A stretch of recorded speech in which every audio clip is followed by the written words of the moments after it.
ఓం నమో వెంకటేశాయ. అందరికీ నమస్కారం. Welcome back to my channel Tirumala talks. నేను మీ లక్ష్మీ పూజిత. తిరుమల యొక్క డైలీ అప్డేట్స్కి స్వాగతం అండి.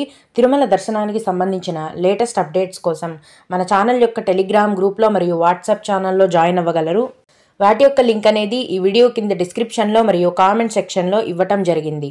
ఈ వీడియోలో ఈరోజు తిరుమల దర్శనం యొక్క వివరాలను గురించి, అలాగే ఇండియా పాకిస్తాన్ మధ్య యుద్ధ వాతావరణం ఉన్న కారణంగా తిరుమల మరియు తిరుపతిలో హై అలర్ట్ని ప్రకటించడం జరిగిందండి. వాటి యొక్క పూర్తి వివరాలను గురించి, అలాగే భక్తులు అడిగే ముఖ్యమైన దర్శనానికి సంబంధించిన సందేహాలను, వాటికి సమాధానాలను కూడా తెలుసుకుందాము. కనుక వీడియోని చివరి వరకు చూడండి. ముందుగా నిన్న అంటే మే 9వ తేదీన తిరుమలలో స్వామివారిని మొత్తం 68,213 మంది భక్తులు దర్శనం చేసుకున్నారు. అందులో స్వామివారికి మొత్తం 29,635 మంది భక్తులైతే తలనీలాలను సమర్పించారండి.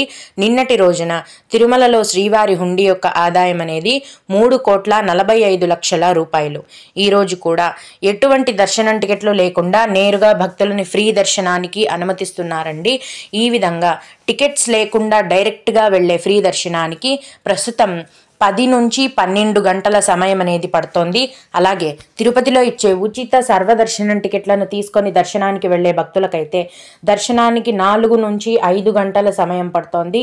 300 రూపాయల దర్శనం వారికి మరియు 500 రూపాయల దర్శనం టికెట్లు కలిగి ఉన్న భక్తులకైతే దర్శనానికి 3 గంటల సమయం అనేది పడుతోందండి.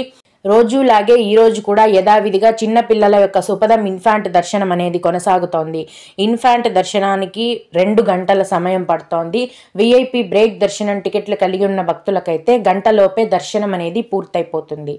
దీన్ని బట్టి ఇప్పుడు శని ఆదివారాలు కాబట్టి భక్తుల యొక్క రద్దీ అనేది మామూలు కంటే కూడా ఎక్కువగా ఉందండి. కొత్తగా ఈరోజు ఫ్రీ దర్శనం క్యూ లైన్లోకి ఎంటర్ అయ్యే భక్తులకు మొత్తం దర్శనమై బయటికి రావడానికి 10 నుంచి 12 గంటల సమయం అనేది పడుతోంది. అంటే భక్తుల యొక్క రద్దీ నిన్న మొన్నటి కంటే పెరిగిందని మనం అర్థం చేసుకోవాలి. దీన్ని బట్టి భక్తులు మీ యొక్క తిరుమల దర్శనాన్ని ప్లాన్ చేసుకోవాల్సిందిగా మనవి. ఇప్పుడు టీటీడీ వారి నుంచి కొత్తగా వచ్చిన అతి ముఖ్యమైన సమాచారం ఏంటంటే, భారతదేశం పాకిస్తాన్ మధ్య యుద్ధ వాతావరణం నెలకొని ఉన్న నేపథ్యంలో శుక్రవారం అంటే నిన్న తిరుమలలో ఏరియా డామినేషన్ కార్యక్రమం జరిగిందండి. ఇందులో 130 మంది ఆక్టోపస్ పోలీసులు, టీటీడీ నిఘా మరియు భద్రత విభాగాలు, బాంబ్ స్క్వాడ్ మరియు డాగ్ స్క్వాడ్ బృందాల అధికారులు, సిబ్బంది 4 బృందాలుగా విడిపోయి కార్యక్రమంలో పాల్గొన్నారు. భారత్ పాకిస్తాన్ వార్ నేపథ్యంలో భక్తులకు ధైర్యాన్ని నింపేలా ముందస్తు జాగ్రత్తగా ఏరియా డామినేషన్ని నిర్వహించారు. తిరుమలలో శ్రీవారి ఆలయము, కాటేజెస్, బస్టాండ్ వంటి రద్దీ ప్రాంతాల్లో తనిఖీలు చేశారండి. అనుమానిత వ్యక్తులను ప్రశ్నించడంతో పాటు బ్యాగులను కూడా క్షుణ్ణంగా పరిశీలించారు. ఇందులో భాగంగా ప్రతిరోజు కూడా ఇక నుంచి తిరుమలకు వచ్చే వాహనాలు, మఠాలు, అతిథి గృహాలు, స్థానిక నివాస ప్రాంతాల్లో తనిఖీలు నిర్వహిస్తారు. ఈ నిన్నటి నుంచి కూడా ప్రతిరోజు ఇక అకామిడేషన్ రూమ్స్లో కానివ్వండి, భక్తుల లగేజెస్ కానివ్వండి, ప్రతిరోజు కూడా ఈ సర్చింగ్ ఆపరేషన్ అనేది జరుగుతుంది. ఈ కార్యక్రమంలో తిరుమల డిఎస్పి శ్రీ విజయశేఖర్ గారు, ఆక్టోపస్ డిఎస్పి శ్రీ విశ్వనాథం గారు, TTD vigilance EO Shri Surendra ఇతర అధికారులు పాల్గొన్నారు.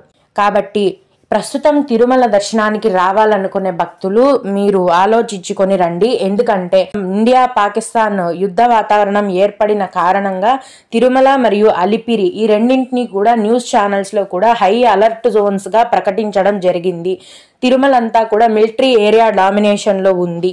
దీన్ని దృష్టిలో ఉంచుకొని భక్తులు మీ యొక్క తిరుమల దర్శనాన్ని ప్లాన్ చేసుకొని స్వామివారి దర్శనానికి రావాల్సిందిగా మనవి. ఇప్పుడు భక్తులు అడిగే ముఖ్యమైన దర్శనానికి సంబంధించిన సందేహాలను, వాటికి సమాధానాలను గురించి తెలుసుకుందామండి. ఇవి అడిగిన వారికే కాకుండా దర్శనానికి వెళ్ళే ప్రతి ఒక్కరికి కూడా ఉపయోగపడతాయి. ఒక భక్తుడు, మేడం చిన్న పిల్లల దర్శనం 1 సంవత్సరం బిలో ఉన్నవారికే కానీ మా పాపకి 1 సంవత్సరం 4 నెలలు ఉంది, ఫ్రీ అలో ఉంటుందా అని అడిగారు. 12 నెలల లోపు ఉన్న పిల్లలని మరియు వారి తల్లిదండ్రులను మాత్రమే సుపదం దర్శనానికి అనుమతిస్తారండి. మీ పాపకి సంవత్సరం నిండి ఇంకా 4 నెలలు కూడా ఉంది కాబట్టి సుపదం ఇన్ఫాంట్ దర్శనానికి అనుమతించరు. కానీ మీరు ఏ దర్శనానికి వెళ్తున్నా కూడా మీ పాపకి దర్శనం టికెట్ లేకుండా డైరెక్ట్గా మీతో పాటు దర్శనానికి తీసుకొని వెళ్ళొచ్చు. అలాగే మే 12వ తేదీన దర్శనానికి వెళ్తున్నాను, సేఫా కాదా అని అడిగారు. ఇంకొకరు కూడా ఇప్పుడు దర్శనానికి రావచ్చా, బికాజ్ ఆపరేషన్ సింధూర్ జరుగుతోంది కదా, రావచ్చా, వెయిట్ చేయాలా అని అడిగారు. ఇక్కడ పరిస్థితి ఏంటంటే న్యూస్ ఛానల్స్లో తిరుమల మరియు తిరుపతి, అలిపిరి వీటన్నిటిని కూడా హై అలర్ట్ జోన్స్గా ప్రకటించారండి. ఇప్పుడు తిరుమల అంతా కూడా మిలిటరీ వాళ్ళ పర్యవేక్షణలో ఉంది. ప్రతిరోజు కూడా వచ్చే భక్తులను చెక్ చేస్తున్నారు. ఫుల్ మిలిటరీ అయితే అక్కడ ఉందండి. కాబట్టి అక్కడ ఉన్న పరిస్థితులను దృష్టిలో ఉంచుకొని మీరే ఆలోచించుకొని దర్శనానికి రావాల్సిందిగా మనవి. అలాగే మేడం 10,500 రూపాయల టికెట్స్ ఎక్కడ ఇస్తారు, మేము డైరెక్ట్గా తిరుమల కొండకు వెళ్ళి తీసుకోవాలా లేదా ఆన్లైన్లో బుక్ చేసుకోవాలా అని అడిగారు. శ్రీవాణి బ్రేక్ దర్శనం టికెట్స్ అంటారండి. ఈ శ్రీవాణి విఐపి బ్రేక్ దర్శనం టికెట్ల యొక్క ధర అనేది ఒకరికి 10,500 రూపాయలు. ఈ టికెట్స్ తీసుకున్న భక్తులకు తిరుమల ఆలయంలో స్వామివారిని మొదటి గడప నుంచి అంటే అతి దగ్గర నుంచి దర్శనం చేసుకునే అవకాశం ఉంటుంది. వీటిని ఆన్లైన్లో కూడా ఇస్తారు, అలాగే ఆఫ్లైన్లో కూడా ఇస్తారండి. ఆన్లైన్లో అయితే ప్రతి నెల చివరి వారంలో టీటీడీ అఫీషియల్ వెబ్సైట్లో వీటిని విడుదల చేస్తారు. ప్రస్తుతం 2025 జూలై నెల వరకు ఆన్లైన్లో ఈ శ్రీవాణి టికెట్స్ ఫుల్ అయిపోయాయి. మీరు ప్రస్తుతం ఈ 10,500 రూపాయల టికెట్ దర్శనానికి వెళ్ళాలనుకుంటే తిరుమల కొండపైన జేఈఓ ఆఫీస్ అని ఉంటుంది, అంటే జాయింట్ ఎగ్జిక్యూటివ్ ఆఫీస్ అనమాట. ఈ జేఈఓ ఆఫీస్లో ప్రతిరోజు ఉదయం మీకు రోజుకు 900 టికెట్స్ని కేటాయిస్తారండి, ఈ శ్రీవాణి టికెట్స్ని. వాటిని తీసుకొని మీరు దర్శనానికి వెళ్ళొచ్చు. మీరు ఏ రోజు వెళ్ళాలనుకుంటున్నారో దానికి ముందు రోజే టికెట్ని తీసుకోవాల్సి ఉంటుంది. ఓం నమో వెంకటేశాయ. మీకు కూడా ఈ విధంగా ఏవైనా సందేహాలు ఉంటే ఈ వీడియో కింద కామెంట్ సెక్షన్లో తెలియజేయగలరు.